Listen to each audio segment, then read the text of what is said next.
Today we will try a different kind of Asian cuisine.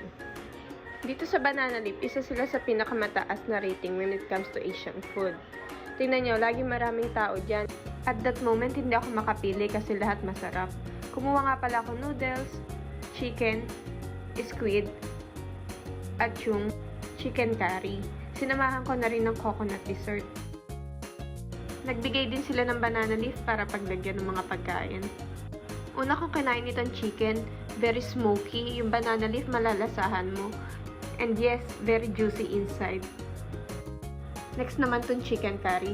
Kaparehas lang siya ng lasa ng curry natin dito. Pero mas masarap siguro kung may bell pepper din. This noodles is very savory. May pagka-sourness and sweetness. Sinamahan din nila ng tofu and toge. Squid is nothing special. Bland yung flavor niya. Tapos yung dipping sauce hindi rin ganun kasarap.